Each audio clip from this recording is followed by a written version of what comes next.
Hi, we're back. So today we are going to make something that we saw on the Food Network ages ago. The kids were little, and it was one of the first 2 or 3 seasons of the next Food Network star. Back when we thought they were really trying to find new Food Network stars and not just a marketing process for their channel. At any rate, we won't talk about that. One of the contestants, her name was Kelsey, she was really cute. She made this recipe with white chocolate and macadamia nut crusted tilapia. So I made it, and my son, my whole family loves it, but my son just goes to town on this. He loves this, he begs for this. And I actually haven't made it in a few years. So I'm making it tonight.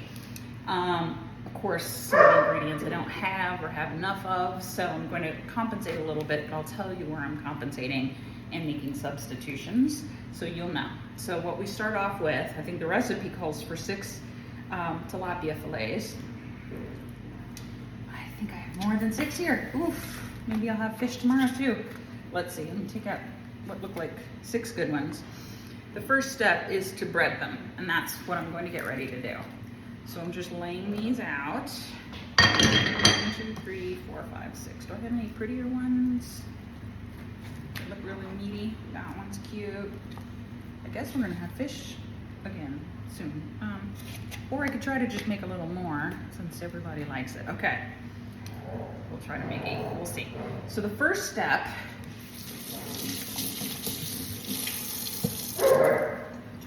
is to season your tilapia.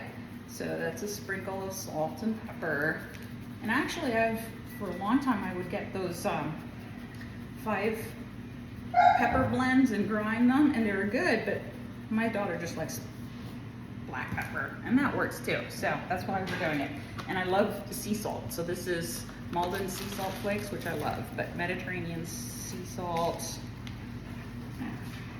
You can use, these are kind of coarse, you can use the little finely ground ones, but you have to be careful if you convert from one to the other, because what I tend to do when I convert from this to the regular fine sea salt is I way over salt it. Nobody can eat it. So I'm going to season both sides. That looks beautiful. We will flip them over. Season the other side, and then get ready to bread them. I do have my ovens preheating to 350 degrees, because these basically get browned and toasted on the grill over here on the burner, and then they're finished by just cooking them in the oven. And while that's going, then we're making the sauce, which is a beurre blanc sauce with white chocolate. So, okay. So the last thing is just some pepper. And I'll have to come over here and check my rice and get ready. There, that's beautiful. And we'll get ready to bread these. Okay, time for breading, and this is how it goes. I'm trying to do this and show you, so I'm gonna have to pull plates in and out. So you take your fillet and just coat it in flour, both sides, other than flour on your fingers, that side's okay.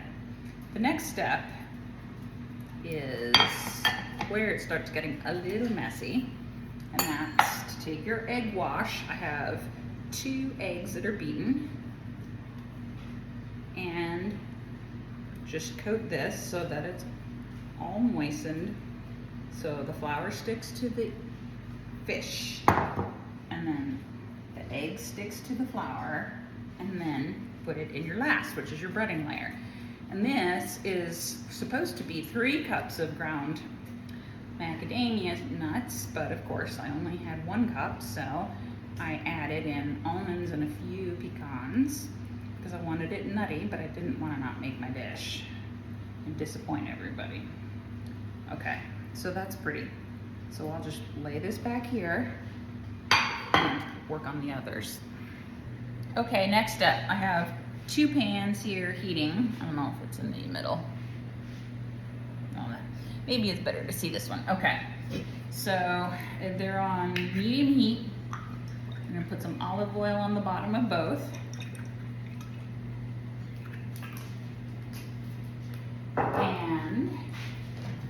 the fillets. Now, this is the one that ran out of the actual crusting, so I put just, what's the word? Pecans on it. And it doesn't sound like it's sizzling quite that much yet. Here's a little sizzle. I'm gonna try to put 4 pieces of fish per, but maybe I'll let it heat up just a minute more before I put the others in there. Let's try one here. That has more sizzle. Let's put one here.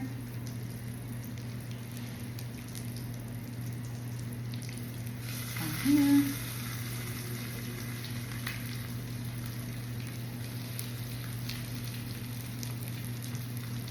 I think maybe I can fit 4, just barely.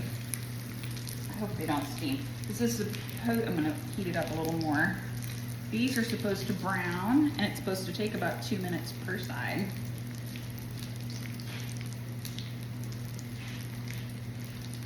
So let's see what we can do here. Well, I fit 4 on each.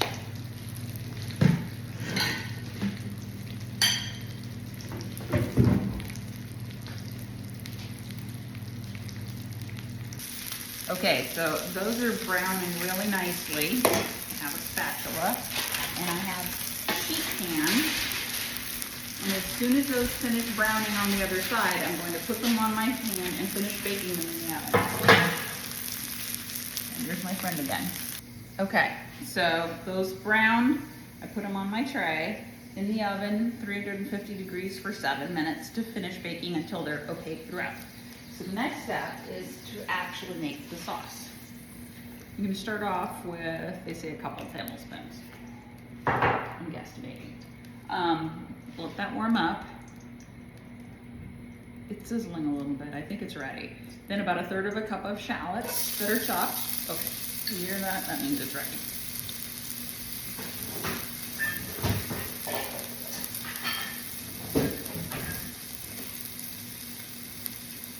So first we're just going to stir this for a sec.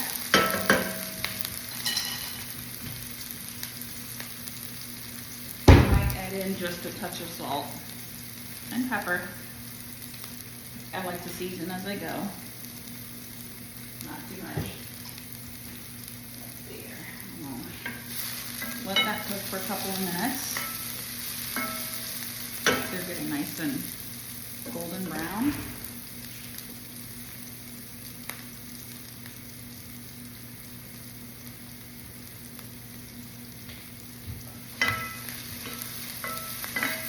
Oh, you can smell that. Okay. Keeping an eye on my thumb over there while I'm doing this. Okay, so it's been close to a couple minutes. I'm going to add the garlic, which is about a tablespoon. Usually you don't add your garlic right away. You add it later because you don't want it to blacken and get bitter. And it's less likely to do that if it's in amongst other things.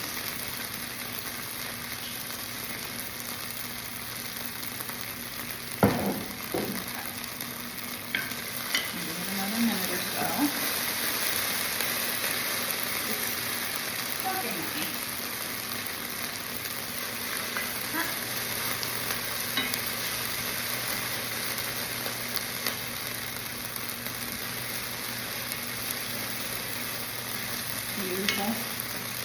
Beautiful. Now, about 2/3 of a cup of white wine. 2/3 of a cup, maybe. This you want to reduce by half, so I'll just give it a little stir, and as it reduces, the alcohol is bubbling off.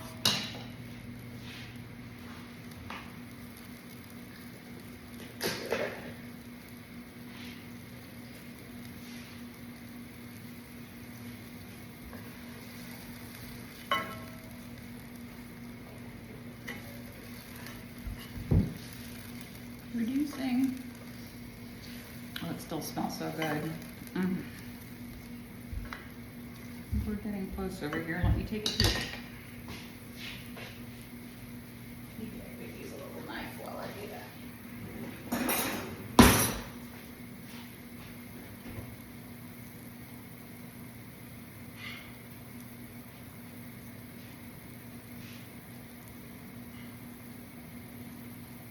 Oh, that's about perfect.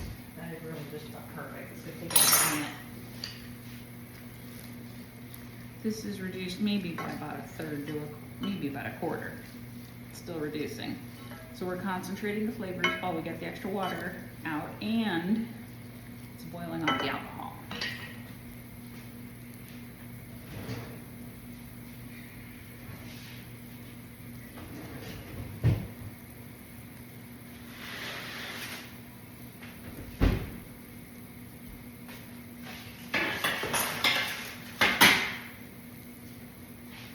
Here's the fish back there. There's the one with the big nuts that I didn't chop up. That one burned. The rest of them look okay.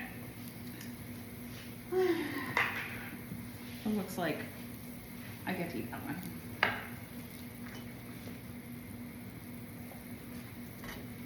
Almost there. That's probably more like a third reduced.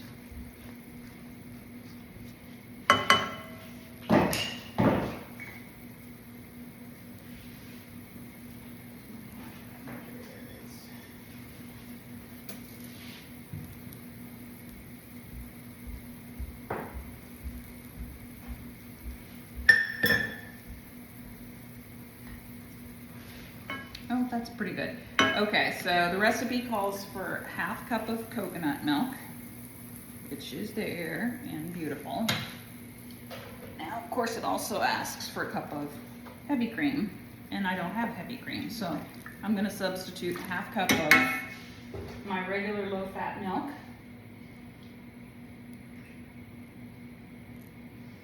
And ½ cup of sour cream in there instead.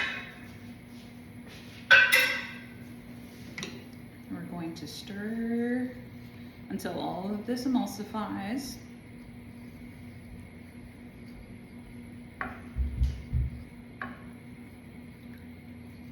And thickens, and it's coming. Yeep. I'm making a mess. Let's see here.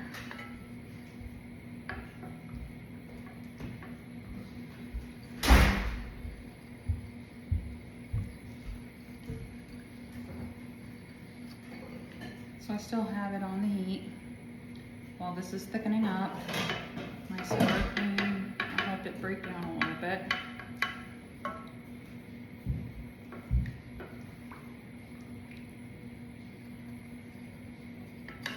Eep, I'm making just a mess on my stove, aren't I? Okay. That looks beautiful. Now, one of the last couple of things to do. Just about ready.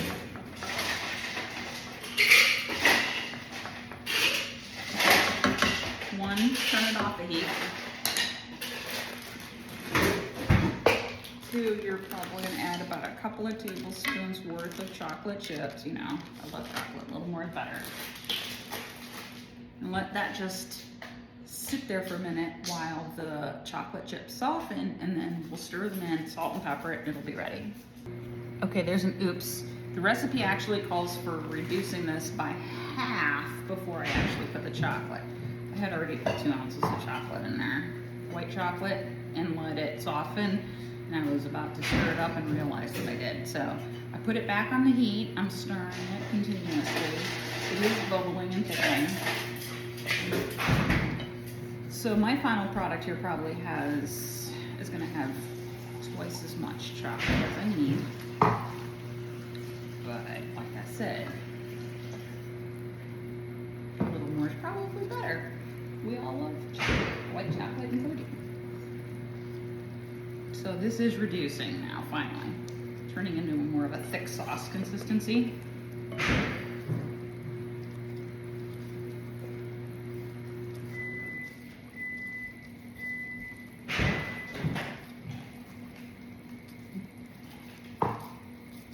And I'm just stirring so none of it burns.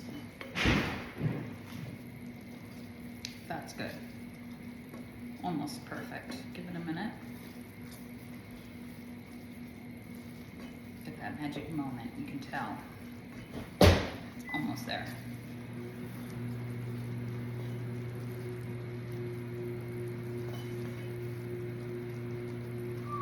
Okay.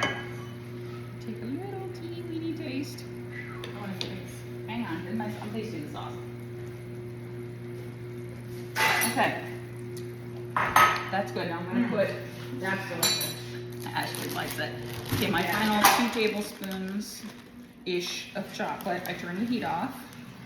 You know, I put a little more chocolate in there, but who cares? Okay. So we'll let this heat up a minute, stir it, finish the salt and pepper, and then I'll show you the final product finished dish. Okay, I'm plating up for Ashley. There's her rice. More sauce. I'm giving you sauce. I'm just pouring some of this sauce right over the top. You know what's really good is when you pour the leftover sauce over your rice. And she's got broccoli. She's gonna give herself a little broccoli.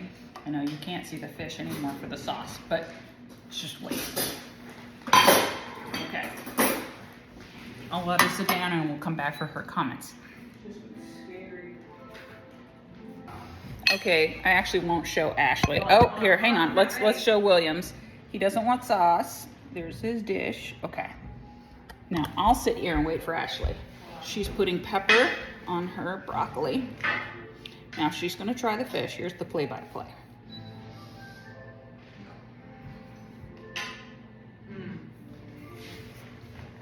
It's perfectly crunchy. It's delicious, and the sauce is amazing. Oh my Okay, God. that's good. It's really good. I'm gonna need another piece. Good, I made 8. And we have extra fish for tomorrow. Maybe tomorrow I'll have the heavy cream to make it correctly. But anyway, there were a couple of substitutions because I didn't have all of the necessary ingredients, but I think it's still pretty good. And Brandon won't know the difference. Okay, there we go. It's like you want some fish with your sauce. I always like that. And then I have broccoli on the side and some jasmine rice. So here's my own little taste test.